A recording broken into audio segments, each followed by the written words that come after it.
ಎಲ್ರಿಗೂ ನಮಸ್ಕಾರ ಪ್ರಿಯ ವೀಕ್ಷಕರೇ, ನನ್ನ ಗುರುಪರಂಪರೆ ಯೂಟ್ಯೂಬ್ ಚಾನಲ್ಗೆ ಸ್ವಾಗತ. ನಾನು ನಿಮ್ಮ ಕೃಪಾ.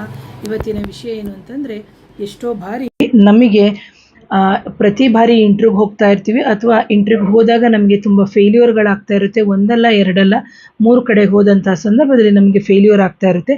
ಅಂತಹ ಸಂದರ್ಭದಲ್ಲಿ ನಾವು ನಮ್ಮ ಅಡುಗೆ ಮನೆಯಲ್ಲಿ ಇರುವಂತಹ ಒಂದು ಪದಾರ್ಥವನ್ನೇ ಬಳಸಿ ಯಾವ ರೀತಿ ಸಕ್ಸಸ್ ಕಂಡುಕೊಳ್ಳುವಂಥದ್ದು ಅಂತ ಇವತ್ತಿನ ಪರಿಹಾರ ಟಿಪ್ಸಲ್ಲಿ ಹೇಳ್ತಾ ಇದ್ದೀನಿ.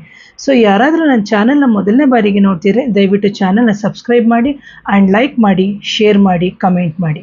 ಹಾಗೆಯೇ ಯಾರಾದರೂ ಇಂಟ್ರ್ಯೂಗೆ ಹೋಗ್ತಾ ಇರುವಂತಹ ಸಂದರ್ಭದಲ್ಲಿ ನೀವೇನು ಮಾಡಬೇಕು ಅಂತಂದರೆ, ನೀವು ಪಚ್ಚಕರ್ಪೂರ ಅಂತ ಬರುತ್ತೆ, ನಿಮಗೆ ಗೊತ್ತಿರುತ್ತೆ. ಪಚ್ಚಕರ್ಪೂರ ನಿಮಗೆ ಗ್ರಂಥಿಗೆ ಅಂಗಡಿಲಿ ಸಿಗುತ್ತೆ. ದೇವರಿಗೆ ಆರತಿ ಮಾಡ್ತೀವಲ್ಲ, ಅದಲ್ಲ, ಇನ್ನೊಂದು ಪಚ್ಚಕರ್ಪೂರ ಅಂತ ಬರುತ್ತೆ. ಆ ಪಚ್ಚಕರ್ಪೂರದ ಜೊತೆಗೆ ನೀವು ಒಂದು 3 ಏಲಕ್ಕಿ ಮತ್ತು ಜೊತೆಗೆ ಚಕ್ಕೆಯನ್ನು ನೀವು ಇಟ್ಕೊಂಡು ಒಂದು ಬಿಳಿಯ ಹಾಳೆಯಲ್ಲಿ ಅಥವಾ ಬಿಳಿಯ ವಸ್ತ್ರದಲ್ಲಿ ಇಟ್ಕೊಂಡು ಹೋಗೋದ್ರಿಂದ ನಿಮಗೆ ಇಂಟರ್ವ್ಯೂಲಿ ಆಗುವಂತಹ ಒಂದು ಗಡಿಬಿಡಿಗಳಾಗಿರ್ಬೋದು, ಒಂದು ಭಯವಾಗಿರ್ಬೋದು, ಅಥವಾ ಅಲ್ಲಿ ಏನು ಆನ್ಸರ್ ಕೇಳ್ತಾರೋ ಅಂತ ಒಂದು ಆಂಗ್ಸೈಟಿ ಒಂಥರ ಕೆಲವರಿಗೆ ಇರುತ್ತೆ. ಅಂತಹ ಸಂದರ್ಭದಲ್ಲಿ ಇದು ನಿಮಗೆ ನಿವಾರಣೆ ಆಗುತ್ತೆ. ಒಂದು ಎರಡನೇದಾಗಿ ಅವರು ಕೇಳುವಂತಹ ಪ್ರಶ್ನೆಗೆ ತುಂಬ ಕೂಲಾಗಿ ನೀವು ಆನ್ಸರ್ ಮಾಡಲಿಕ್ಕೆ ಆಗುತ್ತೆ.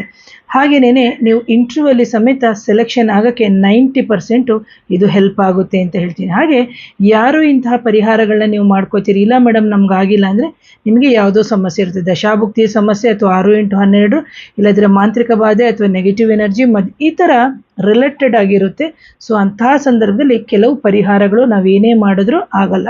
ಯಾಕಂದರೆ ಅದಕ್ಕೆ ಬೇಕಾದಂತಹ ಪರಿಹಾರಗಳನ್ನು ನೀವು ಮಾಡಿಕೊಂಡಾಗಲೇ ಪರಿಹಾರ ಆಗೋದು ಅಂತ ಹೇಳ್ತೀನಿ. ಪ್ರಿಯ ವೀಕ್ಷಕರೇ, ಯಾರಾದರೂ ನನ್ನ ಚಾನಲ್ನ ಮೊದಲನೇ ಬಾರಿಗೆ ನೋಡ್ತಿದ್ದೆ ದಯವಿಟ್ಟು ಚಾನಲ್ನ ಸಬ್ಸ್ಕ್ರೈಬ್ ಮಾಡಿ, ಲೈಕ್ ಮಾಡಿ, ಶೇರ್ ಮಾಡಿ, ಕಮೆಂಟ್ ಮಾಡಿ. Once again thank you. ನಮಸ್ತೆ.